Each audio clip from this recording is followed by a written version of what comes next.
Teachers ശ്രദ്ധിക്കേണ്ട ഒരു കാര്യമാണ്. സോഷ്യൽ സയൻസ് പഠിപ്പിക്കുന്ന ടീച്ചേഴ്സ്, മേ ബി ഇംഗ്ലീഷും കൂടെ പഠിപ്പിക്കുന്ന ടീച്ചേഴ്സ്, ഒരു 7th 8th എത്തിയ കുട്ടിക്ക് സോഷ്യൽ സയൻസിന് മാർക്കില്ല. പല കാരണങ്ങളുണ്ടാകാം. പക്ഷെ അതിലെ ഒരു കാരണം എന്ന് പറയുന്നത് വായിക്കാൻ അറിയാത്തതാണ്. അപ്പോൾ അതിന്റെ പ്രധാന പ്രശ്നം എന്ന് വെച്ചാൽ ഇംഗ്ലീഷിൽ ട്രെയിനിങ് കിട്ടിയിട്ടില്ല എന്നുള്ളതാണ്. അതായത് വേർഡ്സ് കൂട്ടി വായിക്കാൻ അറിഞ്ഞൂടാ, ഫോണിക് സൗണ്ട്സ് അറിഞ്ഞൂടാ, ഹൈ ഫ്രീക്വൻസി വേർഡ്സ്, നമ്മൾ കോമൺ ആയിട്ട് കാണുന്ന വാക്കുകൾ അറിഞ്ഞൂടാ. അപ്പോൾ ഒരു സോഷ്യൽ സയൻസ് ടീച്ചർ വീണ്ടും വീണ്ടും ക്വസ്റ്റ്യൻ ആൻസേഴ്സ് ബൈ ഹാർട്ട് ചെയ്യാൻ ശ്രമിക്കുന്നതിന് മുന്നേ ആ കുട്ടിക്ക് എന്താണോ ലേണിംഗ് ഗ്യാപ്പ് ഉള്ളത്, അത് വായിക്കാനുള്ള ട്രബിൾ ആണെങ്കിൽ അത് ഇംപ്രൂവ് ചെയ്യിച്ചില്ലെങ്കിൽ ആ കുട്ടി പിന്നീട് ഒരു ക്ലാസ്സിലും പഠിക്കില്ല. അതിപ്പോ നമ്മൾ 10 ടൈംസ് എഴുതിയിട്ടും കാര്യമില്ല. സാർ, ആദ്യം നമ്മൾ ഈ അസസ്മെന്റ് പറഞ്ഞു പോയ സമയത്ത് എൻ്റെ മനസ്സിൽ അന്നേരം വന്നൊരു കാര്യമാണ്, നമ്മൾ ഇതെല്ലാം അസസ് ചെയ്യുമ്പോഴും കോമ്പിറ്റൻസിയെ കുറിച്ച് പറഞ്ഞപ്പം എപ്പോഴും ടീച്ചേഴ്സും, എനിക്ക് തോന്നുന്നു, എൻ്റെ ഒരു ഭാഗമാണ് ഞാൻ പറയുന്നത്, നമ്മൾ ചെറിയ ക്ലാസ്സിലെ അസസ് ചെയ്ത് വരുമ്പോൾ നമുക്ക് മനസ്സിലാകും. മാത്തമാറ്റിക്സിലേക്ക് വരുമ്പോൾ ഇപ്പൊ നമ്പർ കൺസെപ്റ്റ്സ് കൊടുക്കുന്നു, പിന്നെ അത് ആൾജിബ്രയിലേക്ക് വരുന്നു. പക്ഷെ അത് ഉദ്ദേശിക്കുന്ന ഒരു കോമ്പീറ്റൻസിലേക്ക് ചില കുട്ടികൾ എത്തൂല. അതായത് അപ്പൊ ആ കുഞ്ഞുങ്ങൾ തന്നെ ഇപ്പൊ മാത്തമാറ്റിക്സിന് ഒരു ഹൈ പ്രൊഫഷൻസിലേക്ക് വരുന്ന കുട്ടികളാവണം എന്നില്ല. അത് ഞാൻ അങ്ങനെയാണ് മനസ്സിലാക്കുന്നത്. എല്ലാവരും 10th പഠിക്കുന്ന 40 കുട്ടികളും 30 സ്റ്റുഡൻസും ഒരേ പാറ്റേണിൽ ഒരേ ലെവലിൽ മാർക്ക് വാങ്ങിക്കുന്ന കുട്ടികളാവില്ല. അപ്പൊ അതുകൂടെ ടീച്ചേഴ്സ് മനസ്സിലാക്കി പോണം എന്നാണ് എനിക്ക് തോന്നുന്നത്. ഞാൻ പറഞ്ഞ അപ്പം എനിക്ക് അറിഞ്ഞൂടാ സാറിന് അത് എത്രത്തോളം ഞാൻ പറഞ്ഞത്. കോഗ്നിറ്റീവ് ഡൊമൈൻ്റെ ഒരു കാര്യം സംശയം വരുന്നത്, നമ്മൾ ഈ പറയുന്ന എഴുത്ത് പരീക്ഷകളിലൂടെയാണോ ഈ ഹോളിസ്റ്റിക് പ്രോഗ്രസ് കാർഡിലേക്ക് അസസ്മെന്റ് നടത്തേണ്ടത്? ഫോർ എക്സാമ്പിൾ, ഇപ്പോൾ ആൽഫബറ്റ്സ് പഠിച്ചു കഴിഞ്ഞ കുട്ടി ആൽഫബറ്റ്സ് എഴുതിക്കുക, ഐഡന്റിഫിക്കേഷൻ പറ്റുന്നുണ്ടോ, എഴുതാൻ പറ്റുന്നുണ്ടോ, പറയാൻ പറ്റുന്നുണ്ടോ എന്നുള്ള കാര്യങ്ങളെ കുറിച്ച് ബേസ് ചെയ്തിട്ടുള്ള ടെസ്റ്റുകളിലൂടെ മാത്രമാണോ അസസ്മെന്റ് നടത്തേണ്ടതെന്നുള്ളൊരു ചോദ്യം വരുന്നുണ്ട് കോഗ്നിറ്റീവ് ഏരിയ വരുന്ന സമയത്ത്. മറ്റത് സോഷ്യൽ ഇമോഷണലൊക്കെ നമ്മൾ പറഞ്ഞു പോകുന്നുണ്ട്, ഫിസിക്കൽ ഡെവലപ്മെന്റ് നമ്മൾ പറയുന്നുണ്ട്. കോഗ്നിറ്റീവിലേക്ക് വരുമ്പോൾ എത്തരത്തിലുള്ള അസസ്മെന്റുകളായിരിക്കാം കുട്ടികൾക്ക് ടീച്ചേഴ്സിന് ചെയ്യാൻ പറ്റുക എന്നുള്ളത്, ഏത് തരത്തിലുള്ള അസസ്മെന്റ് ആയിരിക്കാം, എങ്ങനെ അത് ചെയ്യാൻ പറ്റും എന്നുള്ളതാണ് ഏറ്റവും വലിയൊരു കാര്യമായിട്ട് വരുന്നത്. സാറേ, ഇപ്പം ഞാൻ പറഞ്ഞു വന്നതും അതാണ്. നമ്മൾ ഇപ്പം കോഗ്നിറ്റീവ് ഡെവലപ്മെന്റിന്റെ ഭാഗം എടുക്കുമ്പോൾ നമ്മൾ എപ്പോഴും ആദ്യം പറഞ്ഞ പോലെ social science question answers by heart ചെയ്യുന്നു, ക്വസ്റ്റ്യൻ ആൻസേഴ്സ് എഴുതുന്നില്ല. ഇതാണ് നമ്മളെ പ്രശ്നം. പക്ഷെ ക്വസ്റ്റ്യൻ ആൻസേഴ്സ് എഴുതുന്നില്ലെങ്കിൽ ചിലപ്പോൾ ആ കുട്ടിക്ക് പറയാൻ പറ്റുമായിരിക്കും, എഴുതുന്നതിലായിരിക്കാം പ്രശ്നം വരുന്നത്. അപ്പം അസസ്മെന്റ് നടത്തുമ്പോൾ കൺസെപ്റ്റ് അറിയാന്നുള്ളതാണ് പ്രധാനപ്പെട്ട ഒരു കാര്യം. അപ്പോൾ ഒരു സോഷ്യൽ സയൻസ് ടീച്ചർ ഒരു അസസ്മെന്റ് നടത്തുമ്പോൾ ഇപ്പോൾ may be history of India എടുക്കുകയാണ്, അതിൽ മുഗൾ എംപയറിനെ കുറിച്ചുള്ളൊരു ഭാഗമാണ്. അപ്പം ആ കുട്ടിക്ക് മുഗൾ എംപയറിനെ കുറിച്ച് സീക്വൻസിങ് ആയിട്ട് അതിന്റെ ഇയർ ബൈ ഇയർ കാര്യങ്ങൾ പറയാൻ പറ്റുന്നുണ്ടോ എന്ന് അവർക്ക് അസസ് ചെയ്യാം. ക്ലാസ്സിൽ അതൊരു സെമിനാർ പോലെ കൊടുക്കാം, ഒരു പ്രസന്റേഷൻ കൊടുക്കാം, ഒരു ഡിബേറ്റ് പോലെ കൊടുക്കാം. അല്ലെങ്കിൽ ഒരാൾ ഒരു ഇയറിൽ ആദ്യം നടന്ന കാര്യം പറയുമ്പോൾ അടുത്ത ആൾ അടുത്തത് പറയാം. ഇതൊരു കഥയാക്കി പറയാം. ചില കുഞ്ഞുങ്ങൾ ഇതിനെ സ്റ്റോറി പോലെ പറയും. ഞാൻ പണ്ട് ഇങ്ങനെ കേട്ടിട്ടുണ്ട്, ഒരു ഈസി ആയിട്ട് പഠിക്കാൻ വേണ്ടിയിട്ട് മറ്റേ അശോകയുടെ കാര്യം പറയുമ്പോൾ അശോക എന്താണ് ഇന്ന വാറ് തീരുമാനിച്ചു, അതിനുശേഷം അദ്ദേഹം വാളുമായിട്ട് ഇറങ്ങി ടൗണിലൂടെ പോയി എന്നൊക്കെ പറഞ്ഞ് ഇങ്ങനെ കണക്ട് ചെയ്തൊരു കഥ പോലെ പറയാം. ചിലപ്പോൾ ചില കുട്ടികൾക്ക് അതിന് സ്കിൽ ഉണ്ടാവും. അപ്പോൾ കാര്യങ്ങളെ അസസ് ചെയ്യുമ്പോൾ ഓരോ കുട്ടികളും അതിനെ മനസ്സിലാക്കി പ്രസന്റ് ചെയ്യുന്നത് ഓരോ രീതിയിലായിരിക്കാം. ഒരു മാത്തമാറ്റിക്സിന്റെ കാര്യത്തിലേക്ക് വരുമ്പോൾ ഫൗണ്ടേഷൻ സ്റ്റേജിലാണെങ്കിൽ നമ്മൾ അസസ്മെന്റ് നടത്തുന്നത് പേപ്പർ എടുത്ത് ഒരു എക്സാം എഴുതി മാർക്ക് ഇടുന്നത് മാത്രമല്ല. ഇതാണ് ഞാൻ ആദ്യം പറഞ്ഞത്. അതിനകത്ത് വരുമ്പം ഒന്ന്, നമ്പേഴ്സ് കണ്ടാൽ തിരിച്ചറിയാൻ കുട്ടിക്ക് കഴിയുന്നുണ്ടോ എന്നുള്ളൊരു അസസ്മെന്റ് ഉണ്ട്. 1 തൊട്ട് 9 വരെ 1 തൊട്ട് 10 വരെയുള്ള സംഖ്യകളെ കറക്റ്റ് ഓർഡറിൽ കുട്ടിക്ക് പറയാൻ സാധിക്കുന്നുണ്ടോ? ഇടയ്ക്ക് ഒരു നമ്പർ മിസ്സായി പോയാൽ തിരിച്ചറിയാൻ സാധിക്കുന്നുണ്ടോ? അത് റിവേഴ്സ് ഓർഡറിൽ വെച്ചാൽ തിരിച്ചറിയുന്നുണ്ടോ? വലിയ നമ്പറും ചെറിയ നമ്പറും തിരിച്ചറിയാൻ സാധിക്കുന്നുണ്ടോ? ഇതെല്ലാം അസസ്മെന്റ് ആണ്. നമ്മൾ അസെൻഡിങ് ഓർഡറിൽ അത് എഴുതി തെറ്റിപ്പോയി എന്ന് പറഞ്ഞാൽ അസസ്മെന്റ് കറക്റ്റ് ആയില്ല. അതിന്റെ കാരണം എന്താണെന്നും കൂടെ നമുക്ക് കണ്ടെത്തി പോകണം. അപ്പൊ ഇങ്ങനെ വരുമ്പോഴാണ് നമ്മൾ ടീച്ചർ വീണ്ടും ചിന്തിക്കുന്നത് ഇവൻ ഐഡന്റിഫിക്കേഷൻ ഇല്ല. അപ്പൊ ഐഡന്റിഫിക്കേഷനെ എൻഹാൻസ് ചെയ്യാൻ, അതിലേക്ക് എത്തിക്കാനായിട്ട് ടീച്ചർക്ക് എന്ത് ചെയ്യാൻ സാധിക്കും? അങ്ങനെ ടീച്ചർ നോക്കുമ്പോഴായിരിക്കും ഒരു രീതിയിലും കുട്ടിക്ക് ഐഡന്റിഫിക്കേഷൻ വരുന്നില്ല. അങ്ങനെയാണെങ്കിൽ ലേണിംഗ് ട്രബിൾ കുട്ടിക്കുണ്ട്, ഒരു സൈക്കോളജിസ്റ്റിന്റെ അടുത്തേക്ക് വിടേണ്ടതുണ്ട്. ഞാനൊരു കുട്ടിയെ പണ്ട് ഞങ്ങളുടെ ലാബിൽ വെച്ചിട്ട് ഇത് അറിയാൻ വേണ്ടിയിട്ട് 1 തൊട്ട് 13 വരെയുള്ള നമ്പേഴ്സ് വെച്ച് വായിക്കാൻ പറഞ്ഞു. സോ അവൻ പെട്ടെന്ന് 1 2 3 4 5 ഇങ്ങനെ വായിച്ചു. അപ്പൊ ഞാൻ 6 എന്ന് പറഞ്ഞ നമ്പർ എടുത്ത് മാറ്റി, അവൻ അറിയാതെ, എന്നിട്ട് വായിക്കാൻ പറഞ്ഞു. അപ്പോഴും അവൻ 1 2 3 4 5 എന്ന് കണ്ടിന്യൂസ് ആയിട്ട് വായിച്ചു. അപ്പൊ എനിക്ക് മനസ്സിലായി ഇത് മിസ്സിംഗ് ഒന്നും കുട്ടി തിരിച്ചറിയുന്നില്ല എന്ന്. ആ കുട്ടി പ്യുവർലി സിവിയർ ഡിസ്കാലിക്കുലിക്കാണ് ഇപ്പോഴുമാണ്. അതായത് മാത്തമാറ്റിക്സിന് നല്ല പ്രോബ്ലം ഉണ്ട്. അപ്പൊ കോഗ്നിറ്റീവ് ഡെവലപ്മെന്റ് എന്ന് പറയുന്നത് പരീക്ഷയുടെ മാർക്ക് മാത്രമല്ല, കൺസെപ്റ്റ് മനസ്സിലാക്കിയത് ടീച്ചർ അസസ് ചെയ്യുമ്പോൾ അതിന് മുന്നേ ഉള്ള കാര്യങ്ങൾ. ഞാൻ ആദ്യം ഒരു എക്സാമ്പിൾ പറഞ്ഞു വന്നത് അത് തന്നെയായിരുന്നു. 2 3 5 എന്നുള്ളത് ചിലപ്പോൾ കുട്ടിക്ക് അറിയാമായിരിക്കാം, പക്ഷെ ഹയർ ക്ലാസ്സിലേക്ക് വരുമ്പോൾ അത് 2x + 5x അല്ലെങ്കിൽ 3x എന്ന് വരുമ്പോൾ കൺഫ്യൂഷൻ വരാം. x എന്ന് പറയുന്ന വേരിയബിളുമായി ചേർത്ത് വരുമ്പോൾ കുട്ടിക്ക് ബുദ്ധിമുട്ടുണ്ടാകാം. അപ്പൊ അത് വരുമ്പോൾ ടീച്ചർക്ക് അത് ആദ്യം, ഞാൻ പണ്ടൊരിക്കൽ നമ്മൾ തമ്മിൽ ഷെയർ ചെയ്തിട്ടുണ്ട്, പല കുഞ്ഞുങ്ങൾക്കും 2x എന്ന് പറഞ്ഞാൽ 2 × 2x ആണെന്ന് അറിഞ്ഞുകൂടാ. ഈ 2x-ഉം 3x² കൊടുത്താൽ അവർ 5x² എന്ന് ചിലപ്പോൾ പറഞ്ഞു കളയും. അപ്പോൾ ഈ വേരിയബിളിന്റെ പവർ ഡിഫറൻസ് ഇതൊക്കെ അറിയാത്തൊരു കുട്ടി ഹയർ ക്ലാസ്സിൽ ഉണ്ടെങ്കിൽ ആ ഗ്യാപ്പുകൾ ടീച്ചേഴ്സ് ഫില്ല് ചെയ്ത് എടുക്കാനാണ് ഈ അസസ്മെന്റ് നമ്മൾ നടത്തുന്നത്. അതുപോലെ തന്നെയാണ് ഇപ്പൊ ഈ കോമ്പിറ്റൻസിയെ കുറിച്ചുകൂടെ പറഞ്ഞു വരുമ്പോഴാണ് പ്രധാനപ്പെട്ട കാര്യം. ഇപ്പൊ നമ്മൾ കരിക്കുലർ ഗോൾസ് പറഞ്ഞു, കോമ്പിറ്റൻസി എന്ന് പറഞ്ഞാൽ ഇതാണ്. അതായത് ബിനീഷ് സാർ ഇപ്പൊ പറഞ്ഞു വെക്കുന്ന കാര്യമാണ്, കുട്ടി ഒരു കോണ്ടെക്സ്റ്റിൽ പഠിച്ച കാര്യം മറ്റൊരു തലത്തിലും കൂടി അപ്ലൈ ചെയ്യാൻ പറ്റുക എന്നുള്ളത്. ഇപ്പൊ ഷേപ്സിനെ കുറിച്ച് പഠിപ്പിക്കുകയാണ്, ഇപ്പൊ ജോമെട്രിക് ഷേപ്സിനെ കുറിച്ച് പറയുന്നുണ്ട്. അത് നമ്മുടെ കോഗ്നിറ്റീവ് ഡൊമൈനിൽ വരുന്നതാണ്. ഷേപ്സ് ഐഡന്റിഫൈ ചെയ്യാൻ പഠിക്കുക. അപ്പോൾ നമ്മൾ ആദ്യം ക്ലാസ് റൂമിൻ്റെ അവൈലബിൾ ആയിട്ടുള്ള ഷേപ്സ് കാണിച്ചു കൊടുത്തിട്ടാണ് പഠിപ്പിക്കുക. ഇപ്പോൾ ട്രയാങ്കിളോ അല്ലെങ്കിൽ റെക്ടാങ്കിളോ ഒക്കെ നമ്മൾ കാണിച്ചു കൊടുത്തിട്ടാണ് പഠിപ്പിക്കുക. പക്ഷേ കുട്ടിക്ക് ക്ലാസ് റൂം കോണ്ടെക്സ്റ്റിൽ നിന്ന് മാറി മറ്റൊരു സിറ്റുവേഷനിൽ മറ്റൊരു സ്ഥലത്തും ഇതേ ഷേപ്പിലുള്ള ഒരു വസ്തു കണ്ടു കഴിഞ്ഞാൽ അത് ട്രയാങ്കിൾ ആണെന്നും അത് റെക്ടാങ്കിൾ ആണെന്നും ഒക്കെ പറയാൻ പറ്റുക എന്നുള്ളതാണ് ശരിക്കും പറഞ്ഞാൽ കോമ്പിറ്റൻസി എന്ന് പറയുന്ന കാര്യം. അത് പ്രധാനപ്പെട്ട കാര്യമാണ്. അതാണ് ടീച്ചേഴ്സ് മനസ്സിലാക്കേണ്ടത്. നമ്മൾ എന്ത് ഇപ്പം നമ്മൾ റുട്ടീൻ പഠിച്ചു, ഒരു ഹാബിറ്റ്സ് ഫോം ചെയ്യാനായിട്ടാണ് നമ്മൾ പല കാര്യങ്ങളും ചെയ്യിക്കുന്നത്. അടുത്തത് റുട്ടീനായിട്ട് ഹാബിറ്റ്സ് ഡെവലപ്പ് ചെയ്തു, ഹാബിറ്റ് റുട്ടീനായിട്ട് ഫോം ആവണം. അത് ഡെയിലി ലൈഫിലും കൂടി ഉണ്ടാവണം. സ്കൂളിൽ പഠിപ്പിക്കുന്ന കാര്യം സ്കൂളിലോ ക്ലാസ് റൂമിലോ തീർന്നു പോരെന്നുള്ളതാണ്. അപ്പോൾ അത് ഇവിടെ ഒരു വലിയ പ്രശ്നമുണ്ട്. പല കാര്യങ്ങളും ഇത് സ്കൂളിന് വേണ്ടിയിട്ടുള്ളതാണ് അല്ലെങ്കിൽ ക്ലാസ്സിന് വേണ്ടിയിട്ടുള്ളതാണെന്ന് മാത്രമുള്ള ചിന്തയുണ്ട്. പക്ഷേ ഇത് ലൈഫിന്, ജീവിതത്തിന് വേണ്ടിയിട്ടുള്ളതാണ്. ആ ജീവിതത്തിൽ അത് പ്രയോഗവൽക്കരിക്കപ്പെടണം അല്ലെങ്കിൽ അപ്ലൈ ചെയ്യപ്പെടണം. അവിടെയാണ് കോമ്പിറ്റൻസി എന്ന് പറയുന്ന സംഭവം ഉണ്ടാവുക. അപ്പോൾ ആ കോമ്പിറ്റൻസിക്ക് വേണ്ടിയാണ് നമ്മൾ ശ്രമിക്കുന്നത്. എല്ലാ ആക്ടിവിറ്റീസും അങ്ങനെയാണ്. ഇപ്പോൾ എന്താണ്, നമ്മൾ ലീഡർഷിപ്പിനെ കുറിച്ച് പറഞ്ഞു. ഇപ്പോൾ ഒരു പ്രോഗ്രാം കോർഡിനേറ്റ് ചെയ്യാൻ കുഞ്ഞു ക്ലാസ്സിലാണെങ്കിലും നമുക്ക് ചെയ്യിക്കാറുണ്ടല്ലോ. ഓണം സെലിബ്രേഷൻ വന്നു അല്ലെങ്കിൽ ക്രിസ്മസ് സെലിബ്രേഷൻ വന്നു. അവിടെയൊക്കെ ഒരു കോർഡിനേഷൻ സ്കില്ലൊക്കെ ഉണ്ടാവുന്നത് പിന്നീട് ജീവിതത്തിൽ പല സ്ഥലങ്ങളിൽ ഈ കുട്ടി ഇത് അപ്ലൈ ചെയ്യാൻ വേണ്ടിയിട്ടാണ്, അവൻ്റെ ജീവിതത്തിലേക്ക് വേണ്ടിയിട്ടാണ്. അപ്പോൾ അതുപോലെ തന്നെയാണ് ഈ പറയുന്ന ഐഡന്റിഫിക്കേഷൻ ആണെങ്കിലും നമ്മളൊരു കാര്യങ്ങൾ നമ്മൾ അറിവ് മനസ്സിലാക്കി കഴിഞ്ഞു കഴിഞ്ഞാൽ അത് അപ്ലൈ ചെയ്യാൻ പഠിക്കുക എന്നുള്ളത്. അപ്ലൈ ചെയ്ത് കഴിയുമ്പോൾ നമ്മൾ കോമ്പിറ്റൻ്റ് ആവും, ഒരു കോമ്പിറ്റൻസി നമുക്ക് ലഭിക്കും. അതാണ് ശരിക്കും കോമ്പിറ്റൻസി എന്ന് പറയുന്ന ഒരു കോൺസെപ്റ്റ്. അതിൽ രണ്ട് കാര്യങ്ങൾ ഇപ്പോൾ സാർ ആദ്യം പറഞ്ഞ പോലെ ഷേപ്സ് ഒക്കെ പഠിപ്പിച്ചു. ഞാൻ എപ്പോഴും ടീച്ചേഴ്സിനോട് പറയേണ്ടത്, എല്ലാ ടീച്ചേഴ്സും ആഴ്ചയിൽ ഒരു ദിവസമെങ്കിലും take your children for a campus walk. അപ്പോൾ ഈ നടന്നു പോണ സമയത്ത് ഒരു നോട്ടീസ് ബോർഡ് കണ്ടാൽ ഒരു ടീച്ചർക്ക് ചോദിക്കാം, പറയും അത് ഏത് ഷേപ്പാന്ന് പറയുമെന്ന് പറഞ്ഞാൽ മതി. അതായത് റെഗുലർ കാണുന്നതിൽ നിന്ന് മാറി മറ്റ് ഒബ്ജക്ട്സ് കാണുമ്പോഴും ഇതേ കാര്യം തിരിച്ചറിയാൻ അവർക്ക് സാധിക്കണം. പിന്നെ സാർ ഇപ്പോൾ ഓണം സെലിബ്രേഷന്റെ കാര്യം പറഞ്ഞു, എനിക്കത് PT പീരീഡ് പറഞ്ഞു, അതിന് ആദ്യമേ അത് വിട്ടുപോയതാണ്. ഈ ഓണം സെലിബ്രേഷനിൽ എടുക്കുമ്പോൾ നമുക്കറിയാം കുട്ടികളുടെ അവർ അന്നത്തെ ഇടേണ്ട ഡ്രസ്സ് തീരുമാനിക്കുന്ന ചില കുഞ്ഞുങ്ങളുണ്ട്. നമുക്ക് ഇത് മതി എന്നിട്ട് അതിന്റെ ക്യാഷ് കളക്ട് ചെയ്ത് പോയി വാങ്ങുന്നവര്. പക്ഷെ അവരൊരു പ്രോഗ്രാം ചെയ്യണം എന്നില്ല, പക്ഷെ പ്രോഗ്രാമിലേക്ക് വരുന്നവരുണ്ട്. അതിനെ കോർഡിനേറ്റ് ചെയ്ത് ലീഡർഷിപ്പിൽ നീ അങ്ങനെ ചെയ്യുന്ന ഇത് ചെയ്യാൻ നമുക്ക് ഇത് ഇങ്ങനെ ഒരു പാറ്റേൺ എന്ന് പറയുന്നവരുണ്ട്. ക്യാഷ് കളക്ട് ചെയ്യുന്നവരുണ്ട്, ടീച്ചേഴ്സുമായിട്ട് കമ്മ്യൂണിക്കേറ്റ് ചെയ്യുന്നവരുണ്ട്, ആങ്കറിങ് ചെയ്യുന്നവരുണ്ട്. ഒരു സെലിബ്രേഷനിൽ ഇത്രയേറെ കാര്യങ്ങളുണ്ടെന്ന് മനസ്സിലാക്കണം. അതുപോലെ തന്നെയാണ് PT പീരീഡ്. അപ്പൊ ഈ കുഞ്ഞുങ്ങൾ ആത്മഹത്യ ചെയ്യുന്ന കഥ പറയുമ്പോൾ ഞാൻ എപ്പോഴും വിചാരിക്കുന്ന ഒരു കാര്യമാണ്, നമ്മളൊരിക്കലും കുട്ടികൾക്ക് കളിക്കാനുള്ള ഒരു അവസരം നമ്മൾ നിഷേധിക്കാൻ പാടില്ല. അതിന്റെ കാരണം കളിയിൽ അവർക്ക് ഒരുപാട് തോൽവിയുണ്ട്. പക്ഷെ അത് തോറ്റു വന്നിട്ട് ഒരു കുട്ടി ആത്മഹത്യ ചെയ്തിട്ടില്ല.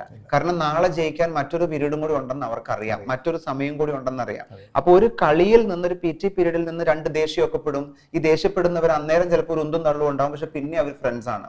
അപ്പൊ ലൈഫിന്റെ എല്ലാത്തരം ഇമോഷൻസിനെയും ബാലൻസ് ചെയ്യാനും അതിനെ ഫേസ് ചെയ്യാനും കുഞ്ഞുങ്ങൾ പഠിക്കുന്ന ഒരു സ്ഥലമാണ് ഈ ഗ്രൗണ്ട്. അപ്പൊ നമ്മളെപ്പോഴും അവിടെ വിനീഷ് സാർ പറഞ്ഞൊരു പോയിന്റ് കൂടെ അടിയാണ്. പലപ്പോഴും ഈ ഫൗണ്ടേഷൻ സ്റ്റേജിൽ ടീച്ചേഴ്സ് എപ്പോഴും എല്ലാം പോസിറ്റീവായിട്ട് കാണണം, അങ്ങനെ തന്നെ വേണം. പക്ഷേ പലപ്പോഴും ഈ കോമ്പറ്റീഷൻ മത്സരം പോലും എല്ലാവർക്കും സമ്മാനം കൊടുക്കുന്ന ഒരു പരിപാടിയാണ് സ്കൂളുകളിൽ നടക്കുന്നത്. ഏത് കോമ്പറ്റീഷൻ ആണെങ്കിലും എല്ലാവർക്കും പ്രൈസ് കൊടുക്കുക. അത്തരത്തിലൊരു പ്രവണത അത്ര നല്ലതായിട്ട് ആശ്വാസ്യമായിട്ട് കാണുന്നില്ല. കാരണം ഒരു കുട്ടി ഒരു ഓട്ടം 100 മീറ്റർ ഓട്ടത്തിൽ മത്സരിക്കുന്ന ഒരു കുട്ടി ഓടിക്കഴിഞ്ഞ് അവൻ ചിലപ്പോൾ തോക്കും. അപ്പൊ തോക്കുക എന്നുള്ളത് തോൽവിയെ അക്സെപ്റ്റ് ചെയ്യാൻ പഠിപ്പിക്കുക എന്നുള്ള പ്രധാനപ്പെട്ട കാര്യമാണ്. തോക്കുന്നവനും പ്രൈസ് കൊടുത്ത് അവൻ ജയിച്ചു എന്ന് കാണിക്കാൻ ശ്രമിക്കുമ്പോൾ ജീവിതത്തിൽ അവന് കൊടുക്കുന്ന ഒരു തെറ്റിദ്ധാരണയാണ് നമ്മൾ. ജീവിതത്തിൽ എപ്പോഴും ഞാൻ വിജയിയാണെന്നുള്ള തോന്നലുണ്ടാവും. അവൻ മനസ്സിലാക്കേണ്ട കാര്യം, ഞാൻ യുണീക്കാണ്, പല മേഖലകളിലും എനിക്ക് സ്ട്രെങ്ത് ഉണ്ട്. ചിലപ്പോൾ എനിക്ക് നന്നായി പാടാൻ കഴിയും, ചിലപ്പോൾ നൃത്തം ചെയ്യാൻ കഴിയും, ചിലപ്പോൾ സ്പോർട്സിൽ എനിക്ക് അത്ര മികവുണ്ടാവില്ല, എന്നെക്കാളും മികച്ച എൻ്റെ കൂട്ടുകാരെ എന്നെക്കാളും മികച്ചവരുണ്ട് അതിൽ എന്ന് മനസ്സിലാക്കുകയും ആ കൂട്ടുകാരൻ്റെ വിജയെ അപ്രീഷിയേറ്റ് ചെയ്യാനും കൂടി അവനെ പഠിപ്പിക്കുക എന്നുള്ളതാണ്. അവൻ്റെ തോൽവി അംഗീകരിക്കുകയും മറ്റുള്ളവരെ അപ്രീഷിയേറ്റ് ചെയ്യും, അവൻ്റെ സ്ട്രെങ്ത്തിനെ അംഗീകരിക്കുകയും ഒക്കെ ചെയ്യാൻ പഠിക്കണം. അതല്ലെങ്കിൽ ജീവിതത്തിൽ ഈ പറയുന്ന ഒരു പ്രതിസന്ധി വരുന്ന സമയത്ത്, ഏതെങ്കിലും സമയത്ത് എന്നും ജയിച്ചുകൊണ്ടിരിക്കുന്ന ഒരു കുട്ടി അല്ലെങ്കിൽ ജയിച്ചു എന്ന തോന്നൽ ടീച്ചേഴ്സ് ഉണ്ടാക്കിയ ഒരു കുട്ടി ഒരു പക്ഷേ ജീവിതത്തിൽ ഒരു പ്രത്യേക സാഹചര്യം വരുമ്പോൾ അവൻ മറ്റൊരു ജീവിതം അവസാനിപ്പിക്കാനൊക്കെ ശ്രമിച്ചേക്കാം. അപ്രീസിയേഷൻസ് ഒരുപാട് വാല്യൂ ഉള്ളതാണ്. അത് ലാവിഷായി കൊടുക്കാൻ നമുക്ക് പലപ്പോഴും ഈ ടീച്ചേഴ്സിന്റെ ഒരു സൈക്കോളജി അനുസരിച്ച് ഒരു കുട്ടി 2-3 വഴക്കാളിയാണ്, കുറെ ദിവസം നമ്മൾ പിടിച്ചു വഴക്ക് പറഞ്ഞു, പിന്നെ ആ കുട്ടിയോട് പൂർണ്ണമായൊരു വിരോധമാണ്. അവൻ എന്ത് നല്ലത് ചെയ്താലും നമ്മളൊരു നന്മ പറയാൻ പലപ്പോഴും പറ്റാറില്ല. എനിക്ക് എന്നോട് ചില ബ്രാൻഡിങ് എന്ന് പറയുന്നത്, അതെ ബ്രാൻഡിങ് ആണ്. അപ്പൊ എന്നോട് ചില പേരൻസ് വന്നിട്ട് പറയും, ഇപ്പം നമുക്ക് എനിക്ക് ചില കുഞ്ഞുങ്ങളോട് ഞാൻ പറയും, ഇപ്പൊ സാറ് ചോദിച്ചാലേ ഫോൺ തരുവോളൂ, അതായത് ഫോൺ ഭയങ്കര അഡിക്റ്റാ. അപ്പൊ ഞാൻ പക്ഷെ ചോദിക്കുമ്പോൾ അവർ തരും കേട്ടോ, 2 ദിവസമൊക്കെ കഴിഞ്ഞിട്ടായാലും എനിക്ക് തരും. പക്ഷെ ഈ തന്നു കഴിഞ്ഞാൽ ഞാൻ അസംബ്ലിയിൽ അത് അപ്രീഷിയേറ്റ് ചെയ്യാറുണ്ട്. ഇന്ന കുട്ടി ഞാൻ ചോദിച്ചപ്പോൾ തന്നു, അങ്ങനെയാണ് നമ്മൾ വേണ്ടത്, അപ്രീഷിയേറ്റ്, ഭയങ്കര സന്തോഷമാണ്. ചിലപ്പം സ്കൂളിൽ ഒന്നും പഠിക്കില്ല, ഒന്നും ചെയ്യില്ല. അപ്പൊ എന്നോടൊരു പേരന്റ് പറയും, അവരുടെ മകൻ പക്ഷെ പള്ളിയിൽ ഭയങ്കര ആക്റ്റീവാണ്, അവൻ പള്ളിയിൽ ക്ലാസ്സസ് എടുക്കും, പള്ളിയിൽ അവരുടെ അൾത്താർ ബോയ് ആയിട്ടാണ് നിൽക്കണേ, അപ്പം അവിടെ അത് നല്ല വൃത്തിയാക്കിയൊക്കെ ചെയ്യും. ഞാൻ അതിനും അസംബ്ലിയിൽ അഭിനന്ദിച്ചിട്ടുണ്ട്. അപ്പൊ ഒരു അപ്രീസിയേഷൻ എന്ന് പറയുന്നത് ഏത് മനുഷ്യനും ആഗ്രഹിക്കുന്നതാണ്.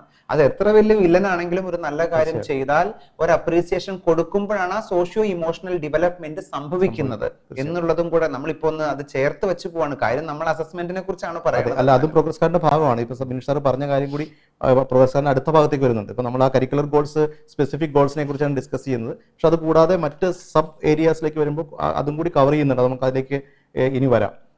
ഇനിയിപ്പോ നമുക്ക് അടുത്തൊരു ലാംഗ്വേജ് ആൻഡ് ലിറ്ററസി ഡെവലപ്മെന്റ് എന്നുള്ള ഏരിയയാണ് അടുത്തൊരു ഏരിയ. ധാരാളം സംസാരിക്കേണ്ട ഒരു ഭാഗം കൂടിയാണ് language and literacy development area. എനിക്ക് തോന്നുന്നത് ഈ ഏരിയയിൽ, ലാംഗ്വേജ് ആൻഡ് ലിറ്ററസി ഡെവലപ്മെന്റ് ഏരിയയിൽ ബിനീഷ് സാറിന് സംസാരിച്ച് തുടങ്ങാന്ന് എനിക്ക് തോന്നുന്നു. കാരണം ലാംഗ്വേജ് ഡെവലപ്മെന്റിൽ അത് ലാംഗ്വേജ് ഡെവലപ്മെന്റ് ഞാൻ ആദ്യം പറഞ്ഞു, നമുക്ക് പറയാൻ തുടങ്ങിയ ഒരുപാടുണ്ട്. കാരണം ലാംഗ്വേജിന്റെ ഡെവലപ്മെന്റ് സംഭവിക്കുന്നത് ഏറ്റവും ബേസിക് തലത്തിലാണ്. ഇപ്പം 3 ഇയേഴ്സിൽ 3 ലാംഗ്വേജ് സിസ്റ്റം എന്ന് നമ്മളോട് പറഞ്ഞിട്ടുള്ളത് കൊണ്ട് പ്ലേ ക്ലാസ്സിൽ വരെ നമുക്ക് 3 ഭാഷ ഇൻട്രൊഡ്യൂസ് ചെയ്യാം. പക്ഷെ ഇത് കേൾക്കുമ്പോൾ പിന്നെയുള്ള ആവേശം എന്താന്ന് വെച്ചാൽ ഈ 3 ഭാഷയും എഴുതിക്കുക എന്നുള്ളതാണ്. നമ്മുടെ ഒരു ബേസിക്, ഇപ്പോഴും ടീച്ചേഴ്സ് പേരൻസ് വന്ന് പറയുന്നത് ഒരു കാര്യമുണ്ട്, ഞാൻ അവരോട് കണക്ക് എഴുതി പഠിക്കാൻ പറഞ്ഞു. അപ്പൊ വീണ്ടും വീണ്ടും എഴുതിയാൽ അതിഗഹനമായ പഠനം നടക്കും എന്നൊരു തെറ്റിദ്ധാരണ കിടക്കുകയാണ്. എഴുത്താണ് ലേണിംഗിന്റെ സ്റ്റാൻഡേർഡ് എന്നുള്ളൊരു തെറ്റിദ്ധാരണയും നമുക്ക് കിടക്കുകയാണ്. എഴുതുക എന്നുള്ളത് ആക്ച്വലി ഒരു റൈറ്റിംഗ്, ഒരു ആർട്ട് മാത്രമാണ്. ഇപ്പൊ ഞാൻ സാറിന്റെ ചിത്രം ഇന്ന് നോക്കി ഓർമ്മയിൽ നിന്ന് വരയ്ക്കുകയാണെങ്കിൽ അത് തന്നെയാണ് റൈറ്റിംഗിൽ നടക്കുന്നത്. എൻ്റെ മനസ്സിലുള്ള ഇമേജുകളായ അക്ഷരങ്ങളെ മാത്രമാണ് എനിക്ക് വരയ്ക്കാൻ സാധിക്കൂ. അതുകൊണ്ടാണ് സാറിനോട് ഇപ്പൊ ചൈനീസ് ഭാഷ എഴുതാൻ പറഞ്ഞാൽ സാറിന് പറ്റൂല, കാരണം കണ്ടിട്ടുമില്ല, മനസ്സിൽ അതിന്റെ ഇമേജും ഇല്ല. അപ്പൊ ലാംഗ്വേജ് ഡെവലപ്മെന്റ് എന്ന് പറയുന്നത് പക്ഷെ ഇത് മാത്രമല്ല.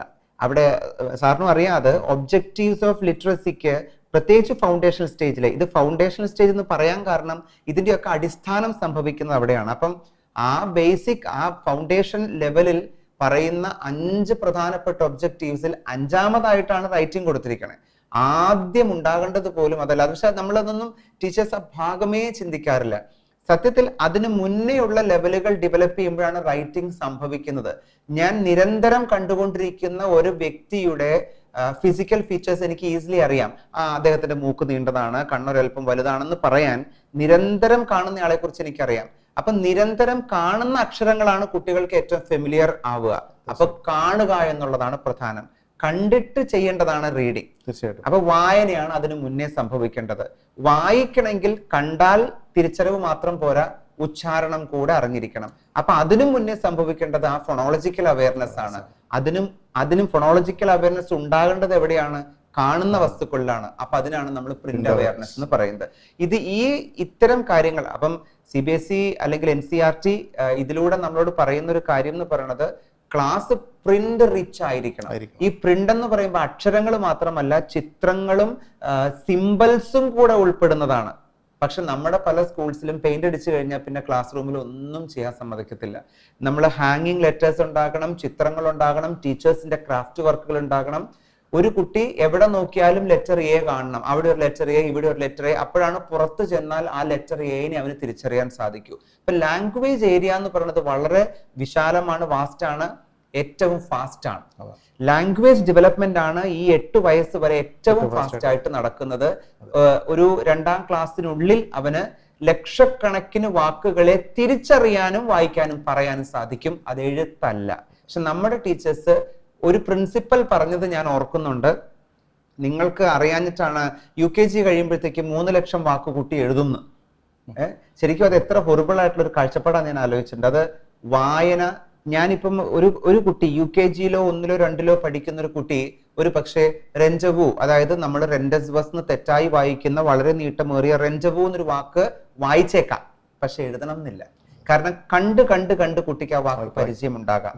നമ്മുടെ കുഞ്ഞുങ്ങൾ പുറത്തേക്ക് ഇറങ്ങിയാൽ ഹോസ്പിറ്റൽ, ഫോട്ടോസ്റ്റാറ്റ്, റെസ്റ്റോറന്റ്, ബാങ്കുകളുടെ പേരൊക്കെ വായിക്കും. ഇതൊന്നും എഴുതണമെന്നില്ല. അപ്പൊ ലാംഗ്വേജ് ഡെവലപ്മെന്റ് നടക്കേണ്ടത് ഈ ഒരു സ്റ്റെപ്പ് ബൈ സ്റ്റെപ്പ് ആയിട്ടാണ്. റൈറ്റിംഗ് അതിന്റെ ഒരു 5th സ്റ്റേജ് ആണ്. അത് കോപ്പിയിങ് ഓഫ് ഇമേജസ് ആണ്. അതൊരു ആർട്ടാണ്. പക്ഷെ ആർട്ടിന് വേണ്ട സ്കിൽസ് ഉണ്ടാവണം. ഇത് നമ്മൾ ആദ്യമേ പറഞ്ഞു പോയി. അതായത് മസിൽ ഡെവലപ്മെന്റ് അഥവാ ഫൈൻ മോട്ടോർ ഡെവലപ്മെന്റ്സ് സംഭവിക്കണം. ഫിംഗർ മസിൽ കോർഡിനേഷൻ വേണം, മസിൽ സ്ട്രെങ്ത് വേണം, പെൻസിൽ പിടിക്കാൻ അറിയണം, ബോൾഡായിട്ട് കേർവുകളും ലൈനുകളും വരയ്ക്കാൻ അറിയണം. ഇതാണ് ആദ്യം റൈറ്റിങ്ങിന് നടക്കേണ്ടത്. അതിനാണ് ധാരാളം കളറിങ്ങും അതിനെ കണക്ട് ചെയ്ത ആക്ടിവിറ്റീസും വേണം എന്ന് പറയും. ഇതിനകത്ത് സ്പെസിഫിക് ആയിട്ട് ഒരു പറയുന്നുണ്ട്, ഡെയിലി കമ്മ്യൂണിക്കേഷൻ, എഫക്റ്റീവ് കമ്മ്യൂണിക്കേഷൻ അത് അസസ് ചെയ്യപ്പെടണം എന്ന് പറയുന്നുണ്ട്. അപ്പോൾ അതിനകത്ത് തന്നെ മെൻഷൻ ചെയ്യുന്നുണ്ട് ലിസണിങ് സ്കിൽ ഉണ്ടാക്കുക എന്നുള്ളത്. അപ്പോൾ ഇത്തരത്തിലുള്ള ആക്ടിവിറ്റിയാണ് ടീച്ചേഴ്സ് ക്ലാസ്സിൽ ചെയ്യേണ്ടത്. അത് പ്രധാനപ്പെട്ട കാര്യമാണ്. അപ്പം എഫക്റ്റീവ് കമ്മ്യൂണിക്കേഷൻ എന്ന് പറയുന്നത് കുട്ടികൾ കമ്മ്യൂണിക്കേറ്റ് ചെയ്യണം. അത് ചിലപ്പോൾ ലാംഗ്വേജ് ആവാം, ഇംഗ്ലീഷ് ആവാം, മലയാളം ആവാം, അല്ലെങ്കിൽ ഹിന്ദി ആവാം. ഏത് ലാംഗ്വേജ് ആണ് അവരുടെ മദർ ടങ് എന്ന് വെച്ചാൽ അതനുസരിച്ചൊക്കെ ചെയ്യാം. ഇംഗ്ലീഷ് എന്തായാലും കോമൺ ആയിട്ട് സ്കൂൾസ് യൂസ് ചെയ്യുന്നുണ്ട്, CBSE സ്കൂൾസ് പ്രത്യേകിച്ചും. അപ്പോൾ അവിടെ കമ്മ്യൂണിക്കേറ്റ് ചെയ്യാനുള്ള ഒരു അവസരം ടീച്ചേഴ്സ് ഉണ്ടാക്കുക, കൂടുതൽ കുട്ടികൾ കേൾക്കാനുള്ള അവസരം ഉണ്ടാക്കുക. ഏത് ഭാഷയാണെങ്കിലും ടീച്ചേഴ്സ് നന്നായി സംസാരിക്കുക ക്ലാസ്സിൽ, കൂടുതൽ ആ ഭാഷ സൗണ്ട് ചെയ്യണം, കൂടുതൽ കേൾക്കാനുള്ള അവസരം ഉണ്ടാക്കുക, സോഷ്യൽ ഇൻട്രാക്ഷൻസ് ഉണ്ടാവണം. ഇതിലൂടെ അല്ലാതെ ഭാഷ ഡെവലപ്മെന്റ് ബുദ്ധിമുട്ടാണ്. അപ്പോൾ അത്തരത്തിലുള്ള സാഹചര്യങ്ങൾ, അതപ്പോൾ ബിനീഷ് സാർ ആദ്യം പറഞ്ഞു, നേരത്തെ നമ്മുടെ ഒരു എപ്പിസോഡിൽ പറഞ്ഞു പോയതാണ് എനിക്ക് തോന്നുന്നത്. മറ്റേ എന്താണ് പറയുക, സ്പീച്ച്, അതുപോലെ തന്നെ നമുക്ക് കമ്മ്യൂണിക്കേഷൻ എന്ന് പറയുന്നത്. കമ്മ്യൂണിക്കേഷൻ സ്പീച്ച് രണ്ടാണ്. അതുകൊണ്ട് ടീച്ചേഴ്സ് പലപ്പോഴും സ്കൂളുകളിൽ വരുന്ന തെറ്റിദ്ധാരണ, സ്പീച്ച് പഠിപ്പിച്ച് സ്പീച്ച് മനോഹരമായി പറയുന്ന കുട്ടി നല്ല കമ്മ്യൂണിക്കേറ്റർ ആണെന്നൊക്കെ നമ്മൾ ജഡ്ജ് ചെയ്യാറുണ്ട്. ഒരിക്കലും അങ്ങനെയുള്ള ജഡ്ജ്മെന്റിലേക്ക് പോവാതിരിക്കുക. അതിന് പകരമായിട്ട് ഞാൻ അതിനോടുകൂടി ഒരു കാര്യം സാറിനോട് ചോദിക്കുകയാണ്. Foundational stage especially LKG and UKG സ്പീച്ചിന്റെ പരീക്ഷ നടത്തുന്ന സ്കൂൾസ് ഉണ്ട്. നല്ലതാണോ ശരിയാണോ എന്ന് ഞാൻ സാറിനോട് ചോദിക്കണം. അതൊരു കറക്റ്റ് ആയിട്ടുള്ള രീതിയാണോ, അതിന്റെ ആവശ്യമുണ്ടോ? പ്രധാനമായിട്ടും സ്പീച്ച്, ഞാൻ പറയുന്നത് എക്സ്റ്റംബർ സ്പീച്ച് ആണെങ്കിൽ കുഴപ്പമില്ല. ഒരു ടോപ്പിക് ബേസ് ചെയ്തിട്ട് ആ കുട്ടിയുടെ അറിവും കഴിവും വെച്ചിട്ട് കുട്ടികൾ പറയുന്നതിന് ഒരു പരിധി വരെ നമുക്ക് മൂല്യം കൊടുക്കാം. പക്ഷേ സ്പീച്ച് സാധാരണ അതിൽ കിൻഡർഗാർട്ടനിലോ ഒരു ലോവർ ക്ലാസ്സിലുള്ള കുട്ടി പറയുന്നത് ഒരു ആരുടെയെങ്കിലും ട്രെയിനിങ്ങിലൂടെ ആയിരിക്കാം, പേരൻസിൻ്റെ ആയിരിക്കാം, ടീച്ചേഴ്സിൻ്റെ ആയിരിക്കാം. അപ്പോൾ അത്തരത്തിലുള്ളൊരു സ്പീച്ച് എന്ന് പറയുന്നത് അതൊരു എന്താ പറയുന്നത് വലിയൊരു ക്വാളിറ്റി ആയിട്ട് കാണുന്നില്ല. പക്ഷേ അതിനൊരു പോസിറ്റീവ് സൈഡ് ഉണ്ട്. കുട്ടിക്ക് സ്റ്റേജ് ഫിയർ ഉണ്ടാവില്ല, പ്രസന്റേഷനുള്ളൊരു കോൺഫിഡൻസ്, ആ ഒരു ലെവലിലൊക്കെ നല്ലതാണ്. പക്ഷേ അതൊരു ലാംഗ്വേജ് സ്കില്ലാണോ എന്ന് ചോദിച്ചിട്ടുണ്ടെങ്കിൽ അത് നമുക്ക് പൂർണ്ണമായിട്ടും ആണ് എന്ന് പറയാൻ പറ്റില്ല. അതുകൊണ്ട് തന്നെ അതിനെ അസസ്മെന്റ് എന്നുള്ള രീതിയിൽ ചെയ്യാൻ പറ്റില്ല. അതൊരു അസസ്മെന്റിൽ വരില്ല. അതുകൊണ്ട് പ്രത്യേകം പഠിപ്പിച്ചു കൊടുക്കുന്ന ഒരു സ്പീച്ച്, അത് പേരൻസ് ആവട്ടെ ടീച്ചേഴ്സ് ആവട്ടെ, അത് ക്ലാസ്സിൽ വീണ്ടും പറയുന്ന ഒരു ഒരു ഒരു രീതി, അതിനൊരു അസസ്മെന്റ് ആക്കിയിട്ട് നമുക്ക് എടുക്കാൻ പറ്റില്ല. പ്രോപ്പറായിട്ട് അസസ് ചെയ്യാനും പാടില്ല എന്നാണ്. അതിന് പകരമായിട്ട് ക്ലാസ് റൂമിൽ നടക്കുന്ന ഡെയിലി കോൺവെർസേഷനുള്ള സിനാരിയോ, നിങ്ങൾ സിറ്റുവേഷൻസ് ഉണ്ടാക്കുക എന്നുള്ളതാണ്. അത് ഞാൻ ആദ്യം പറഞ്ഞു പോയതാണ്. വിശേഷങ്ങൾ പറയുക, കഥ പറയുക, കൂട്ടുകാരെ കുറിച്ച് അങ്ങോട്ടും ഇങ്ങോട്ടും പറയുക, തൻ്റെ കൂട്ടുകാരൻ്റെ പ്രത്യേകതകളെക്കുറിച്ച് പറയുക. ഇങ്ങനെ പല രസകരമായ പല ആക്ടിവിറ്റീസും ടീച്ചേഴ്സിന് ഡിസൈൻ ചെയ്യാം. നമ്മുടെ ടോപ്പിക് അസസ്മെന്റ് ആയതുകൊണ്ട് ഇപ്പൊ സാറ് പറഞ്ഞ പോലെ ഒരു സർക്കിൾ ടൈമിൽ ഇരുന്ന് സംസാരിക്കാൻ അവസരം കൊടുക്കുമ്പോൾ അതിൽ സംസാരിക്കാത്ത കുട്ടികളെ ടീച്ചേഴ്സ് നോട്ട് ചെയ്ത് വെക്കുക. അല്ലെങ്കിൽ സംസാരത്തിൽ നിങ്ങൾ ഉദ്ദേശിക്കുന്ന ഭാഷ ക്ലാരിറ്റിയും ക്വാളിറ്റിയും ഇല്ലെങ്കിൽ അത് ചെയ്തു വെക്കുക. നന്നായി സംസാരിക്കുന്നവരെ നോട്ട് ചെയ്ത് വെക്കുക. ഇങ്ങനെ അസസ്മെന്റ്സ് നടത്തി പോവുക. സംസാരിക്കാത്ത കുഞ്ഞുങ്ങളെ സംസാരിക്കാനുള്ള അവസരങ്ങൾ പിന്നീട് കൊടുക്കുക. വീണ്ടും അടുത്ത അസസ്മെന്റിൽ അവർ ഇംപ്രൂവ് ചെയ്തോ എന്ന് നോക്കുക. ഇങ്ങനെയാണ് വേണ്ടത്. സാറിനോട് ആദ്യം ചോദിച്ചല്ലോ അതെങ്ങനെയാണ് ക്ലാസ് റൂമിൽ നടത്തി പോകുന്നതെന്ന് ചോദിച്ചുകൊണ്ടാണ് ഞാനിത് പറഞ്ഞത്. ഇത് ഹയർ ക്ലാസ്സിലേക്ക് വരുമ്പോൾ വളരെ ഈസിയാണ്. നിങ്ങൾക്ക് ഈ ക്ലാസ് റൂം ഡിസ്കഷൻസ് വെക്കാം, സെമിനാർസ് വെക്കാം. പക്ഷെ ഞാൻ നിങ്ങളെ ഒബ്സർവ് ചെയ്യാൻ പോവാണ്, അസസ് ചെയ്യാൻ പോവാണെന്ന് പറഞ്ഞിട്ട് ഇതൊന്നും ചെയ്യാൻ പാടില്ല എന്നുള്ളതാണ് ഇതിന്റെ പ്രധാനപ്പെട്ട കാര്യം. ഇപ്പൊ നിങ്ങൾ കൊച്ചു ക്ലാസ്സുകളിലാണെങ്കിൽ അസംബ്ലിയിൽ എക്സസൈസ് ചെയ്യിക്കുമ്പോൾ ഒബ്സർവ് ചെയ്യുക, ആരാണ് അത് പെർഫെക്റ്റ് ആയിട്ട് ചെയ്യാത്തത്, ആർക്കാണ് ചെയ്യാൻ മടിയുള്ളത്. ഇതെല്ലാം ഫിസിക്കൽ ഡൊമൈനിൽ വരുന്ന കാര്യങ്ങളാണ്. പക്ഷെ ആ കുഞ്ഞുങ്ങളെ വീണ്ടും നമ്മൾ അതൊക്കെ ഒന്ന് പ്രാക്ടീസ് കൊടുത്തിട്ട് ചെയ്യിച്ച് പിന്നീട് നോക്കേണ്ടത് ആവശ്യമാണ്. ഇതെല്ലാം 2 ദിവസം കൊണ്ടോ ഒരാഴ്ച കൊണ്ടോ നടക്കുന്നതുമല്ല എന്നും കൂടെ ടീച്ചേഴ്സ് ഒന്ന് മനസ്സിലാക്കി വെക്കണം. അപ്പൊ ലാംഗ്വേജ് ആൻഡ് ലിറ്ററസി ഡൊമൈനിൽ എപ്പോഴും അടിസ്ഥാനപരമായി വേണ്ടത് എന്താണെന്ന് എനിക്ക് ഒരു പോയിന്റും കൂടെ സാറിനോട് ചേർത്ത് പറയാനുണ്ട്. നന്നായി കമ്മ്യൂണിക്കേറ്റ് ചെയ്യുന്ന കുട്ടികൾക്ക് ഇംഗ്ലീഷിൽ, അത് ഒരു ചോദ്യം കൂടെ എനിക്ക് ചോദിക്കാനുണ്ട്. പക്ഷെ നന്നായി ഇംഗ്ലീഷ് കമ്മ്യൂണിക്കേറ്റ് ചെയ്യുന്ന കുഞ്ഞുങ്ങള് സോഷ്യലും സയൻസും ഒക്കെ എഴുതും സാറേ. എനിക്ക് അങ്ങനെ ഒരു ഐഡിയ എന്താ വെച്ചാൽ, ഇപ്പൊ സപ്പോസ് എനിക്കറിയാം എന്താണ് അശോകന്റെ കോൺട്രിബ്യൂഷൻസ് എന്ന് എനിക്കറിയാം. പക്ഷെ എനിക്ക് എഴുതാൻ ഭാഷയില്ല. ഞാൻ നന്നായി ലാംഗ്വേജ് ഉള്ള ഒരു കുട്ടിയാണെങ്കിൽ okay Ashokan king Ashoka did all this എന്ന് പറഞ്ഞ് എഴുതി വെക്കാൻ എനിക്ക് സാധിക്കും. അതിലെ കണ്ടന്റ് എത്രത്തോളം ഉണ്ടെന്നുള്ളത് അവൻ പഠനം അനുസരിച്ചിരിക്കും. പക്ഷെ അവനവന്റെ ഐഡിയകൾ എക്സ്പ്രസ് ചെയ്യാൻ സാധിക്കും. ഫോട്ടോസിന്തസിസ് എന്താണെന്ന് അറിയുന്ന കുട്ടിക്ക് ഈസി ആയിട്ട് ലാംഗ്വേജ് ഉണ്ടെങ്കിൽ എഴുതാം. അതിന് ബൈഹാർട്ട് ചെയ്യേണ്ട ആവശ്യമില്ല. ഡൈജഷൻ സംഭവിക്കുന്നത് എങ്ങനെയാണെന്ന് അവൻ എഴുതാൻ ബൈഹാർട്ട് ചെയ്യേണ്ട ആവശ്യമില്ല. പക്ഷെ ഡൈജസ്റ്റീവ് സിസ്റ്റത്തിന്റെ പാർട്സേ അറിയില്ലാത്ത കുട്ടിക്ക് എഴുതി വെക്കാൻ പറ്റില്ല. കോൺസെപ്റ്റ് ഉണ്ടാവണം, പക്ഷെ അത് ലാംഗ്വേജ് ഉണ്ടെങ്കിൽ കുറച്ചുകൂടി ഭംഗിയായിട്ട് അവതരിപ്പിക്കാനും കുറച്ചുകൂടി ഈ പറയുന്ന പരീക്ഷാ സമ്പ്രദായത്തിലൊക്കെ നല്ല സ്കോർ എടുക്കാനൊക്കെ ഏറ്റവും നല്ലത് ലാംഗ്വേജ് സ്കില്ലാണ്. അത് മാത്രമല്ല ജീവിതത്തിൽ ലാംഗ്വേജ് സ്കിൽ വളരെ ഇമ്പോർട്ടന്റ് ആണ്. അപ്പൊ എന്റെ ചോദ്യം ഇതാണ്, ഫൗണ്ടേഷൻ സ്റ്റേജിൽ നമ്മൾ കൂടുതലും സംസാരിക്കുന്നത് ഒരു പക്ഷേ ഇടപെടുന്നത് ഇംഗ്ലീഷ് മീഡിയം സ്കൂൾസിനെ കുറിച്ച് ആയതുകൊണ്ട് ഫൗണ്ടേഷൻ സ്റ്റേജിൽ മാതൃഭാഷ മതി എന്നൊരു ചർച്ചയുണ്ട് ഓൾറെഡി. അതുകൊണ്ട് പോയിന്റ് ഉണ്ട് അതിനകത്ത്. നമ്മൾ പ്രിൻസിപ്പിൾസ് ഓഫ് പെഡഗോജി എടുക്കുമ്പോൾ അതിലുണ്ട് മദർ ടങ്കീസ്, അതാണ് കമ്മ്യൂണിക്കേഷന് വേണ്ടതെന്ന്. അപ്പൊ ഇംഗ്ലീഷ് മീഡിയം സ്കൂൾസിന് എപ്പോഴും ഇതൊരു കൺഫ്യൂഷനാണ്. അപ്പൊ ഞങ്ങൾ ഇംഗ്ലീഷ് സംസാരിക്കണോ സാറ്? അതൊന്ന് വിശദീകരിച്ചാൽ. അതിൻ്റെ അകത്ത് നമ്മൾ ഈ മദർ ടങ്ങിലൂടെ പഠിപ്പിക്കാൻ പറയുന്നതിന്റെ പിന്നിലുള്ള ഏറ്റവും വലിയൊരു കോൺസെപ്റ്റ് എന്ന് പറയുന്നത്, കോൺസെപ്റ്റ് മനസ്സിലാക്കാൻ ഏറ്റവും നല്ല ഭാഷ എന്ന് പറയുന്നത് അവരുടെ മാതൃഭാഷയാണെന്നുള്ളതാണ്. അതിന് പൂർണ്ണമായും അത് സത്യമാണ്, സംശയമൊന്നുമില്ലാത്ത കാര്യമാണ്. പക്ഷേ ഇവിടെ വേറൊരു വലിയ കാര്യം കൂടിയുണ്ട്. നമുക്ക് മറ്റു ഭാഷകൾ കൂടി പഠിക്കേണ്ടതുണ്ട്. ഇന്നത്തെ ഒരു സമൂഹത്തിൽ അല്ലെങ്കിൽ സൊസൈറ്റിയുടെ നീഡാണ്. നമുക്ക് തൊഴിൽ തേടി പോകാനും അല്ലെങ്കിൽ മറ്റുള്ള ആളുകളുമായിട്ട് പൂർണ്ണമായും നല്ല എഫക്റ്റീവായിട്ടൊരു കമ്മ്യൂണിക്കേഷൻ സാധ്യമാവണമെങ്കിൽ പോലും നമുക്ക് മൾട്ടിപ്പിൾ ലാംഗ്വേജസ് അറിയണം. അതുകൊണ്ടാണല്ലോ CBSE തീർച്ചയായിട്ടും ഒരു 3 ലാംഗ്വേജ് ഫോർമുല ശക്തമായിട്ട് ഇൻസിസ്റ്റ് ചെയ്യുന്നുണ്ട്. പല ലാംഗ്വേജ് R1, R2, R3 കൊണ്ടുവന്നത്. ഈ മാതൃഭാഷയിൽ കമ്മ്യൂണിക്കേറ്റ് ചെയ്യുന്നത് അല്ല എങ്കിൽ പോലും ഇംഗ്ലീഷ് പോലുള്ള ഭാഷ ഇംഗ്ലീഷ് മീഡിയം സ്കൂളുകളിൽ കമ്മ്യൂണിക്കേറ്റ് ചെയ്യണം. കാരണം ആ ഭാഷ കൂടി പഠിക്കാനാണല്ലോ ഇംഗ്ലീഷ് മീഡിയം സ്കൂളുകളുള്ളത്. അപ്പോൾ അത്തരത്തിലുള്ള സ്കൂളുകളിൽ ഇംഗ്ലീഷിൽ സംസാരിക്കാനും ഇംഗ്ലീഷ് ഭാഷാ പ്രാവീണ്യം നേടുന്നതും തെറ്റല്ല. അതോടൊപ്പം തന്നെ മാതൃഭാഷയിൽ നല്ല പ്രാവീണ്യമുള്ളവർ തന്നെ മികച്ച ഇംഗ്ലീഷ് റൈറ്റേഴ്സും സ്പീക്കേഴ്സും ഒക്കെ ഉണ്ടല്ലോ. അപ്പോൾ അതുകൊണ്ട് ഭാഷ ഏത് പഠിക്കുന്നതും തെറ്റല്ല. ഭാഷ ഒരു ബർഡനായിട്ട് കുട്ടികൾക്ക് മാറാതിരിക്കുക. പിന്നെ ചില ടീച്ചേഴ്സ് അല്ലെങ്കിൽ സ്കൂൾസൊക്കെ ഓവർ ബർഡനിങ് ചെയ്യാറുണ്ട്. ഒത്തിരി ലാംഗ്വേജസ് പഠിപ്പിക്കാന്നുണ്ടല്ലോ ലോവർ ക്ലാസ്സിലൊക്കെ. അപ്പോൾ അത്തരത്തിലുള്ള സിസ്റ്റമൊക്കെ അവോയ്ഡ് ചെയ്യുക. സിസ്റ്റമാറ്റിക് ആയിട്ട് ലാംഗ്വേജിനെ അപ്രോച്ച് ചെയ്യുക. എന്തായാലും മാതൃഭാഷയായിരിക്കും ആദ്യം അവർ സംസാരിക്കുക. ഗ്രാജുവലായിട്ട് അവർ ഇംഗ്ലീഷിലേക്ക് അല്ലെങ്കിൽ മറ്റു ലാംഗ്വേജിലേക്ക് വരുന്നു. പക്ഷെ അതിനെ നമ്മൾ പ്രൊമോട്ട് ചെയ്യണം എന്നുള്ളത് തന്നെയാണ് എൻ്റെ അഭിപ്രായം. പൂർണ്ണമായി നമ്മൾ ഇഗ്നോർ ചെയ്യേണ്ട ഒരു ഭാഷാ വിരോധത്തിന്റെ ആവശ്യമില്ല, ഒരു സംശയമില്ലാത്ത കാര്യമാണ്. അത് ടീച്ചേഴ്സ് ഒന്നും മാത്രം ചിന്തിച്ചാൽ മതി. നിരന്തരം ഡെയിലി ഇംഗ്ലീഷ് കാർട്ടൂൺസ് കാണുന്ന കുഞ്ഞുങ്ങൾ വളരെ ഈസി ആയിട്ട് ഇംഗ്ലീഷ് ഭാഷ പഠിക്കുന്നുണ്ട്. അതുപോലെ തന്നെ ഈവൻ ഹിന്ദിയാണ് അവർ കാണുന്നതെങ്കിൽ പോലും അവർ ഹിന്ദി ലാംഗ്വേജ് പഠിക്കുന്നുണ്ട്. അപ്പൊ ലാംഗ്വേജ് കേൾക്കുന്നതാണ് സംസാരിക്കാൻ കുട്ടികൾക്ക് ആ ഡെവലപ്മെന്റ് ഉണ്ടാകാനുള്ള ഏറ്റവും പ്രധാനപ്പെട്ട ഒരു മാർഗം. പിന്നെ എന്നെ സംബന്ധിച്ചിടത്തോളം ഇനിയിപ്പം കുഞ്ഞുങ്ങൾക്ക് മനസ്സിലാക്കിയെടുക്കാൻ മാതൃഭാഷ തന്നെ വേണ്ട, ഇംഗ്ലീഷ് ഭാഷയിലും ആകാം എന്ന് എനിക്ക് നമ്മുടെ അനുഭവത്തിൽ നിന്ന് അത് ഫൗണ്ടേഷണൽ സ്റ്റേജിൽ മാക്സിമം എക്സ്പ്രസീവായിട്ട് കാര്യങ്ങൾ പ്രസന്റ് ചെയ്യുക എന്നുള്ളതാണ് ടീച്ചേഴ്സ്. അതിനാണ് നമ്മൾ ആർട്ട് ഇന്റഗ്രേഷൻ ഒക്കെ യൂസ് ചെയ്യുന്നത്. അതിന്റെ ആർട്ട് ഇന്റഗ്രേഷൻ ഒക്കെ റെലവൻസ് അതാണ്. നമ്മൾ ഈ 3 ഡൊമൈനിൽ പ്രധാനമായിട്ട് നമ്മൾ പറയുന്ന ഹെഡ്, ഹാർട്ട്, ഹാൻഡ്സ് എന്ന് പറയുന്നത് നമ്മുടെ കോഗ്നിറ്റീവ്, അഫക്റ്റീവ് ആൻഡ് സൈക്കോമോട്ടർ ഡൊമൈനിലാണ്. അപ്പൊ ഞാൻ പറയുന്നത് കലയുടെ ഇന്റഗ്രേഷൻ അത്യാവശ്യമാണ്, ആർട്ടിന്റെ ഇന്റഗ്രേഷൻ അത്യാവശ്യമാണ്. അപ്പോൾ അതും കൂടി പ്രത്യേകം CBSE സ്ട്രെസ് ചെയ്ത് പറയുന്നുണ്ട്.